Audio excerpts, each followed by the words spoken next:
좋겠습니다. 우리가 갈라디아서 시작을 하면서 이 갈라디아서의 배경을 좀 말씀을 드렸는데요, 우리 한 번 더 이 내용들을 상기하면서 우리 말씀을 봤으면 좋겠습니다. 갈라디아서는 바울이 갈라디아 지역에 있는 교회들에게, 성도들에게 편지한 내용의 바로 이 갈라디아서입니다. 이 바울이 이 편지를 갈라디아 교인들, 성도들에게 쓴 이유는 그 교회 안에 거짓 선생들의 가르침으로 인해 교회가 큰 혼란을 겪고 있었기 때문이었습니다. 교회가 겪는 큰 혼란이라는 것은 가짜 복음과 관련되어 있는 것인데요, 우리가 1장에 함께 말씀드렸듯이 이 가짜 복음은 1장의 표현으로 의하면 다른 복음이라는 표현으로 나타나고 있습니다. 이 가짜 복음, 이 다른 복음의 내용은 모세의 율법을 지켜야 구원을 받을 수 있다라는 것이에요. 예수 그리스도를 믿음으로 구원을 받는다라고 가르쳤던 이 바울의 가르침 복음의 내용과 정면으로 부딪히고 충돌하는 것이 바로 이 가짜 복음, 이 다른 복음의 핵심인 것이죠. 이 가짜 복음으로 인해서 성도들이 믿음과 성령으로 성화를 이루는 생활이 아닌 율법을 지키려는 육체의 행함을 더욱 강조하면서 유대교의 율법주의를 추종하는 신앙생활을 하게 된 것입니다. 이 율법주의를 추종하면서 이방인들이 구원을 받기 위해서 할례를 행해야 하고요, 더 나아가서 율법의 모든 내용들을 유대인들처럼 지켜야 한다라는 주장들이 이 교회 안에서 점점점 힘을 받게 되는 것이죠. 이것이 지금 교회 안에 있었던 혼란의 핵심의 내용이라는 것입니다. 이 율법주의를 강조하는 일들은 단순히 유대교로 돌아가자라는 어떤 그런 무브먼트의 의미로가 아니라, 이것은 이 바울이 전했던 참 복음, 예수 그리스도의 그 십자가의 은혜와 공로, 그것으로만으로 우리가 구원을 받을 수 있다는 그 그리스도의 은혜와 공로를 완전히 무색하게 만드는, 의미가 없이 만드는 치명적인 이 잘못된 이 복음이라는 것이죠. 그리스도만으로 인하여서 구원을 받을 수 있다라는 그 유일한 예수 그리스도의 구원의 길이라는 것을 부정하는 것이 바로 이 율법주의가 가지고 있는 폐해라는 것이죠. 어떤 분들은 율법 지키는 게 좋은 거 아닌가? 이렇게 생각하시는 분도 있을 것 같아요. 율법을 지키는 것 자체는 크게 문제가 되지 않습니다. 그러나 그 율법을 지키다 보면 우리 인간은, 이 죄성이 있는 인간은 어떠한 결론에 도출하게 되는지, 심지어 우리가 받은 구원이 하나님의 은혜와 공로가 아니라, 예수님의 은혜와 공로가 아니라 나의 행위와 열심으로 이룰 수 있다고 착각하게 만드는 것이 바로 이 율법주의가 가지고 있는, 우리가 경계해야 될 내용들이라는 것입니다. 바울이 말하는 복음의 핵심은 구원을 받기 위해서, 한 사람이 구원을 받기 위해서 예수님의 은혜와 공로가 100%라고 얘기하고 있는 것이에요. 우리가 하는 것은 아무것도 없다. 나의 공로와 내 행위로 이루는 것이 아니기 때문에 내가 구원을 받기 위한 내 지분은 제로다. 아무것도 없다. 오직 예수님의 은혜와 공로만이 100% 지분을 갖고 계시다. 이렇게 얘기하는 것이 바울의 복음의 핵심이고요. 이 거짓 선생들이 말하는 이 가짜 복음, 다른 복음의 핵심은 율법을 지키려는 인간의 노력과 행위가 네가 가지고 있는 구원에 영향을 미친다라는 것이에요. 지분이 있다라는 것입니다. 예수 그리스도의 은혜에 물을 타서 그리스도의 값없이 주시는 구원의 은혜를 묽게 만들고 흐릿하게 만드는 것이 바로 율법주의를 경계해야 되는 이유라는 것이에요. 여러분, 우리가 받은 구원은 우리의 공로 아무것도 없습니다. 1%도 없어요. 0.0000001% 없습니다. 모두 예수 그리스도의 은혜와 공로로 인함에 우리가 그 은혜를 받았다라는 것이에요. 이것이 만약에 흔들리게 된다면요, 여러분, 우리가 받은 구원론은 성경이 말씀하시고 있는 구원과 전혀 다른 내용이 되는 것이에요. 이러한 문제들로 인해서 혼란을 겪고 있는 이 갈라디아 교회에게 권면하는 내용이 바로 이 갈라디아서라는 것이죠. 그래서 여러분, 이 갈라디아서 우리가 이 새벽에 쭉 이 다음 주까지 이제 지켜보게 될 텐데요. 이 갈라디아서를 보실 때에 이 배경, 갈라디아의 교회 안에 있었던 이 신학적인 혼란의 배경을 이해하면서 보시면 여러분께서 말씀을 이해하시고 또 그 말씀을 우리의 삶에 적용하는 데 있어서 큰 도움이 되게 되는 것입니다. 이 배경을 이해하시고 이 말씀을 받으시면 좋을 것 같아요. 이러한 맥락에서 오늘 본문의 말씀을 살펴보기를 원하는데요. 오늘 본문의 3장에서는 바울은 앞에 나눴던 것 같이 갈라디아 교회 안에 있는 이 구원과 관련된 혼란한 상황에 대해서 이 갈라디아 교회 성도들에게 반문하면서 그들을 좀 강하게 책망하며 말씀하는 것을 우리가 보게 됩니다. 우리 2절의 말씀을 같이 한번 읽어볼까요? 오늘 본문의 2절입니다. 시작. 내가 너희에게서 다만 이것을 알려 하노니 너희가 성령을 받은 것이 율법의 행위로냐 혹은 듣고 믿음으로냐. 성령을 받은 역사에 대해서 반문을 하고 있어요. 이 갈라디아 교회 성도들이 성령의 은혜를 경험했던 것 같아요. 이 성령을 받았던 그 일들을 반문하면서 너희가 그 성령을 받은 역사가 너희가 율법을 열심히 지키는 행위로 인해서 그 역사가 너에게 일어난 것이냐, 아니면 내가 전한 그 그리스도의 복음을 듣고 그것을 믿음으로 받음으로 인하여서 그러한 성령의 역사가 일어난 것이냐라고 다시 반문하면서 상기시키고 있는 것이죠. 여러분, 우리가 잘 알고 있는 사도행전 2장에 보시면 오순절 마가의 다락방에 성령이 임하신 사건들이 기록되어 있습니다. 여러분, 그 사건을 좀 같이 자세히 살펴보시면요, 120명의 무리가 이 기도하는 가운데 성령께서 그 가운데 임하십니다. 급하고 강한 바람이 불고 불의 혀같이 갈라지는 것이 각 사람의 머리 위에 임하면서 성령이 임하셔요. 성령께서 강력히 임하시니까 어떤 일이 일어납니까, 여러분? 그곳에 모인 120명의 무리들 가운데 각각 막 방언이 터지기 시작해요. 방언이. 근데 여기서 말하는 방언은 우리가 흔히 알고 있는 뭐 랄랄랄랄랄라 그런 방언 아니에요. 정확하게 성경은 뭐라고 얘기하고 있냐면, 여기서 말하는 그 사도행전 2장에서의 성령을 받고 말하는 방언은요, 다른 나라의 언어입니다. 다른 나라의 언어예요. 우리가 한국 사람이잖아요. 성령을 받고 기도하는 가운데 성령이 임하시니까 방언이 터지는데 그 방언이 다른 나라의 방언이에요. 언어가 되었다라는 것이에요. 스페인어, 영어, 프랑스어, 다른 나라의 말들이 방언으로 터지기 시작한 거죠. 그런데 그 방언의 내용이 무엇이냐? 그것이 바로 하나님께서 행하신 큰일, 그것을 말했다고 성경은 기록하고 있어요. 무엇이냐면 복음의 내용을 방언이 터지면서 다른 나라의 언어들로 말하기 시작했다라는 것이에요. 나중에 기회가 되면 이 사도행전 2장에 성령이 임하셨던 이 사건들을 가지고 함께 말씀을 나누면 좋을 것 같은데요. 오늘은 이제 그 맥락에서 좀 벗어나는 것이기 때문에 여기까지만 다루고요. 어찌됐든 간에 성령께서 그렇게 임하셨다라는 것이에요. 그러면 그때 성령께서 임하시게 된 주요 요인이 120명의 무리가 율법을 지켰기 때문에 그때 성령이 임하셨던 것인가요? 그들의 행위로 인하여 성령께서 임하신 것인가요? 열심히 기도해서 성령이 임하신 것인가요? 어쩌면 그렇게 보시는 분도 있을 거라고 생각이 됩니다. 그러나 분명하게 말하자면 120명의 모인 사람들이 열심을 내서 기도했기 때문에 그 하나님의 역사, 성령의 역사를 끌어당긴 것이 전혀 아니라는 것이죠. 우리 한번 말씀 찾아봤으면 좋겠습니다. 사도행전 1장으로 한번 가보실까요? 사도행전 1장.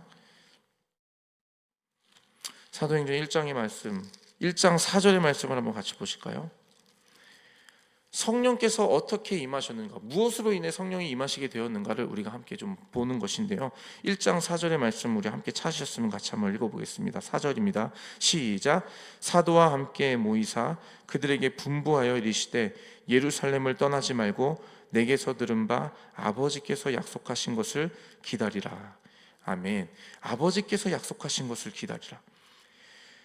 이 사도행전 1장 4절에 의하면 예수님께서 승천하시면서 모여있는 무리들에게 약속을 상기시켜 주시고 계세요. 승천하기 직전입니다. 예루살렘을 떠나지 말고 약속하신 것, 아버지께서 약속하신 것을 기다리라. 여기서 약속하신 것은 무엇입니까? 보혜사 성령이십니다. 성령을 보내주시겠다고 약속을 해주셨거든요. 이 약속의 말씀을 받고 믿은 120명의 무리들이 마가의 다락방이라는 곳에 모여서 그들이 무엇을 하게 됩니까? 뒷장을 한번 넘어가 볼까요? 사도행전 1장 12절부터 14절까지를 한번 더 읽어보겠습니다. 12절부터 14절입니다. 시작. 제자들이 감람원이라 하는 산으로부터 예루살렘에 돌아오니 이 산은 예루살렘에서 가까워 안식일에 가기 알맞은 길이라. 들어가 그들이 유하는 다락방으로 올라가니 베드로, 요한, 야고보, 안드레와 빌립, 도마와 바돌로메, 마테와 미 알페오의 아들 야고보, 셀로딘 시몬, 야고보의 아들 유다가 다 거기 있어 여자들과 예수의 어머니 마리아와 예수의 아우들과 더불어 마음을 같이하여 오로지 기도에 힘쓰더라. 아멘. 여러분 여기 보시면요, 약속하신 그 성령을 기다리라라는 주의 말씀을 따라서 예수님께서 승천하신 이후에 주님을 따랐던 이 120명의 무리들, 이 제자들을 포함한 120명의 무리들이 예루살렘에 있는 마가의 다락방에 모여 있습니다. 약속하신 성령을 기다리기 위해서 주님의 말씀을 믿었던 것이죠. 그 약속을 믿었던 것이죠. 그래서 그 마음 가지고 그들이 한 마음으로, 거기에 있는 모여 있는 모두가 한 마음으로 그 약속을 믿으며 기도하기 시작했던 것이에요. 한 마음 되어 기도하기 시작하니 성령께서 강하게 역사하시게 된 것이라는 것입니다. 성령의 역사가 이들이 어떤 율법을 지켜서입니까, 여러분? 그들이 어떤 행위를 했기 때문에 성령께서 임하신 것입니까? 그렇지 않습니다. 성령의 역사를 경험할 수 있었던 그 이유는 그들이, 그 120명의 무리가 주의 약속의 말씀을 믿음으로 받았기 때문이에요. 믿음으로 받아서 그 마음 가지고 한 마음으로 주님 앞에 기도함으로 나아갔을 때에 그 약속하신 성령을 그들에게 부어주신 것이라는 것이죠. 바울은 이 같은 맥락에서 갈라디아 성도들에게 반문하고 있는 것이에요. 너희가 받은 성령이 너희의 육체의 할례냐? 아니면 율법을 지키는 행함으로 이루어진 것이냐? 아니면 그리스도의 믿음으로, 복음을 믿음으로 인함이냐? 그걸 다시 한번 물어보면서 육체를 따라서 율법을 행함을 통하여서 구원을 받을 수 있다라고 말하는 이 가짜 복음, 다른 복음에 대해서 반문하면서 반론하고 있는 것이죠. 그래서 오늘 본문 3절, 우리 본문으로 다시 한번 돌아와 볼까요? 본문 3절에서 이렇게 바울은 말하고 있습니다. 이 3장 3절, 본문의 3장 3절을 한번 더 같이 한번 읽어보겠습니다. 3장 3절입니다. 시작. 너희가 이같이 어리석으냐? 성령으로 시작하였다가 이제는 육체로 마치겠느냐? 성령을 믿음으로, 복음을 믿음으로 성령을 받음으로 시작을 했던 그들의 신앙의 삶이 다른 복음, 가짜 복음, 행위를 강조하는, 행위로 구원을 받을 수 있다라는 우리의 어떤 의지와 열심의 지분을 늘리는 그런 잘못된 복음으로 인해서 육체로 마치겠느냐? 성령으로 시작하여 육체로 끝을 맺는 이 어리석은 일을 너희가 지금 하겠느냐? 이렇게 지금 3절에서 반문하고 있는 것이죠. 성령으로 시작하였다가 육체로 마치는 것은 어리석은 모습입니다. 구원을 행위로 이루려는 모습을 말하는 것이죠. 하나님의 은혜가 없이 나의 노력과 내 의지로 살아가는 삶이 바로 성령으로 시작했다 육체로 마치려는 어리석은 자의 삶을 말하는 거 아니겠습니까, 여러분? 이것은 구원론에만 해당되는 것이 아니라 그리스도를 주로 영접하여서 주님 오실 그날까지 우리를 하나님 앞에 내어드리면서 성화의 단계를 살아가고 있는 저와 여러분의 이 신앙의 삶, 이 신앙의 삶을 얘기하는 거 아니겠습니까, 여러분? 우리가 구원받은 자녀로서 성화를 이루고 있는데, 여러분, 우리가 성화되어는 그 과정 가운데서 우리가 어떤 율법을 지키고 우리의 행위로서 우리가 성화되어 가는 것입니까, 여러분? 그렇게 보이겠지만요, 사실은 성화는 그렇게 이루는 것이 아니에요. 성령의 인도하심을 받아서 그 주님께서 우리에게 주신 약속의 말씀을 믿음으로 우리가 성화되어 가는 것이지, 내가 어떤 열심을 내서 어떤 행위를 지키고 율법을 지키는 어떤 우리의 노력과 의지로 성화되는 것이 아니라는 것이에요. 그래서 여러분, 기독교가 말하는 성화는 다른 종교가 말하고 있는, 그들이 말하는 그 구원의 관점에서 이 고행을 하고 수행을 하는 것과 전혀 다른 의미라는 것이에요. 같은 개념으로 보면은 여러분, 우리가 정말 큰 오류에 빠지게 되는 것입니다. 다른 종교가 말하는, 그들이 말하는 그 구원을 이루기 위해서 열심히 수행하고 고행하는 것과 우리가 그리스도인으로 살아가며 성화를 이루어가는 그 모습은, 겉모습은 같아 보이지만 그 본질의 내용은 전혀 다르다라는 것이에요. 우리는 성령을 받아서 성령의 인도하심을 따라서 성화가 되어가는 것이지, 성화되려고 노력하는 것이, 우리의 힘과 의지로 노력하는 것이 아니라는 것이에요. 바울이 갈라디아 성도들을 향하는 이 책망은 오늘날 신앙의 삶을 살고 있는 저와 여러분에게 정말 중요한 교훈의 말씀이 아닌가 싶습니다. 하나님과의 영적인 관계와 교제가 없이, 성령 하나님의 인도하심이 없이, 그 주님께 순종함이 없이 교회에 봉사하고 헌신하는 일은 나 자신을 율법주의에 내어주는 것과 다를 것이 없다라는 것이에요. 아주 위험한 일입니다. 아주 위험한 일이에요. 예수 그리스도의 은혜의 공급함을 누리지 못하면서 예배를 통하여서 주님 앞에 나아가는 그 시간들을 통하여서, 혹은 개인적인 교제, 주님과의 교제함이 없이, 그 은혜를 누림이 없이 여기저기 바쁘게 섬기고 봉사하고 있는 일을 하고 있다면, 우리 이번 말씀 부흥 사경회 때 강사 목사님도 이런 말씀을 하셨는데요, 영적인 좀비가 되어가는 것이에요. 겉은 살아있는 것 같지만 속은 죽은 것이죠. 우리 엊그저께 주일 말씀 강단을 통하여서 우리 말씀 선포해 주셨는데요, 겉은 살아있으나 속은 죽은 것, 그 말씀에 대해서 말씀해 주셨잖아요. 우리의 겉사람이 너무 두꺼워서 우리의 속 안에 내주하신, 속사람이 거주하시는 성령께서 역사하셔야 되는데, 우리의 겉사람, 이 육체의 정욕, 욕심, 이생의 자랑과 같은 이 겉사람이 너무 두꺼워서 속사람 안에 내주하시는 성령께서 드러나지 못하고 있다는 것이 그 주일날 말씀의 핵심 아니었습니까, 여러분?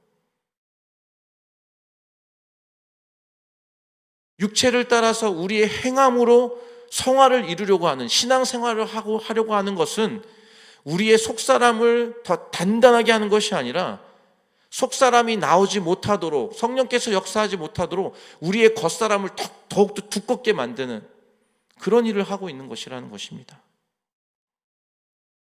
그래서 겉사람을 파쇄해야 된다고 말씀하셨잖아요. 우리의 겉사람이 죽지 않으면 성령께서 주장하시는 삶을 누릴 수가 없는 것이에요. 하고 싶어도 할 수가 없는 것이에요. 여러분, 신앙생활 하다 보시면 안 돼, 그게 쉽지가 않아, 쉽지가 않죠, 여러분.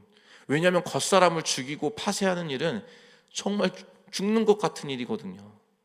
그 자리 가운데로 내려가지 않으면 가능하지 않은 일이거든요. 우리 안에 나도 모르게 자리 잡고 있는 육체를 따르고 율법으로 우리가 의롭다함을 얻으려는 이 어리석음이 우리 안에 있다는 것을 우리가 빨리 깨달아야 된다는 것이에요. 그렇다고 여러분, 봉사, 헌신, 이것이 중요하지 않다고 말씀드리는 것은 아닙니다. 중요합니다. 봉사와 헌신이라는 행위 자체가 중요합니다. 그런데 핵심은 무엇이냐? 그 봉사와 행위라는 것이, 헌신이라는 것이 우리에게 구원을 보장해 준다고 말할 수 없다는 것이에요. 그것과 구원의 문제는 전혀 다른 얘기라는 것입니다. 하나님을 향한, 그리스도의 몸된 교회를 향한 봉사와 헌신은 예수 그리스도를 믿는 믿음에서 시작되어야 된다는 것이에요. 예수님의 은혜로 인하여 죄인인 내가 하나님의 자녀가 되었다라는 것을 믿었다라는 그 증거가 바로 하나님을 위해, 그리스도의 몸된 교회를 위해 봉사하는 것이 되어야 된다는 것이에요. 이 순서가 맞아야 된다는 것이에요. 순서가 바뀌어버리면 틀린 것이 된다는 것이죠. 예수님의 은혜로 인해 감사함으로, 감격함으로 봉사하는 것이 아니라, 이것이 아닌 다른 이유로 내가 봉사하고 헌신하고 있다면 그것은 믿음으로, 성령으로 하는 섬김과 봉사가 아니라 율법을 지키기 위한 행위, 종교적인 행위일 뿐인 것이라는 것입니다. 나의 만족을 채우기 위해 봉사하시는 분들, 다른 사람의 시선을 의식해서 하시는 분들, 내 체면을 지키기 위해서 하는 사람들도 있습니다. 때로는 쭉 돌아보니까 이거 나 말고 할 사람이 없어서, 물론 그 마음도 참 귀합니다. 그런데 정말 중요한 우리의 봉사를 일으키는, 우리가 주님께 헌신할 수 있는 그 마음의 본질은 나 같은 죄인을 자녀 삼으신 하나님의 은혜에 감사하고 감격함으로 우리가 주님 앞에 헌신해야 된다는 것이에요. 그것이 이유가 되어야 된다는 것입니다. 그 이유가 아닌 다른 이유가 만약에 그 자리에 차지를 하고 있다면, 여러분, 저와 여러분은 어쩌면 주님을 향한 섬김과 봉사가 나를 위한 섬김과 봉사를 하고 있는 모습일 수도 있다라는 것이에요. 예수님의 은혜, 이 성령으로 하는 섬김과 봉사는 여러분 숨길 수 없는 특징이 있습니다. 아무리 숨겨도 숨길 수 없는 특징이 있어요. 그것이 무엇이냐면 바로 감사와 기쁨입니다. 감사와 기쁨이요. 그리고 그 안에 겸손함이 묻어나요. 겸손함. 그 일을 행함에 있어서 원망과 시비가 없습니다. 불평이 없어요. 예수님의 그 은혜로 인해서 하는 봉사의 특징은 기쁨과 감사라는 것인데, 그 안에 내용을 들여다보면 겸손함이 묻어나고요, 불평이 없고요, 원망과 시비가 없습니다. 오늘 주님께서 우리에게 정말 중요한 말씀 주고 계십니다. 신앙생활은 행위로 하는 것이 아니다. 믿음과 성령으로 하는 것이다. 이것이 그리스도의 복음을 온전히 믿는 자들의 신앙의 모습이다. 성화되어 가는 과정의 참된 모습은 바로 이 믿음과 성령으로 주의 복음을 감당하며 섬김으로 살아가는 것이다. 헌신하며 살아가는 것이다. 라고 주님께서 우리에게 분명하게 말씀하고 계십니다. 사랑하는 넘치는 교회 성도 여러분, 저와 여러분, 우리 모두가 그리스도를 믿는 믿음과 성령의 인도하심을 따라서 신앙생활 하시길 예수님의 이름으로 축복합니다. 그 진리를 따라서 우리가 살아가야 될 줄로 믿습니다. 그렇게 해야만 하나님께서 우리에게 주신 그 피값으로 사신, 그 예수님의 피값으로 사신 그 구원의 은혜가 값 있는 삶이 되는 것이에요. 우리가 만약에 다시 유대주의의 율법으로 돌아간다면, 율법주의 사상으로 돌아가서 행함으로만, 예수님의 은혜는 다 빠지고 우리의 열심과 의지와 행함만 남게 된다면, 우리를 위해 피를 흘려주신 예수님의 그 피값이 값이 없어지게 되는 것이라는 것입니다. 이 말씀 여러분 우리 마음에 새기시면서 다시 한번 우리의 신앙의 삶을 점검하시면서 예수님의 은혜, 성령의 인도하심으로 날마다 승리하시는 저와 여러분의 삶이 되시기를 예수님의 이름으로 축원합니다.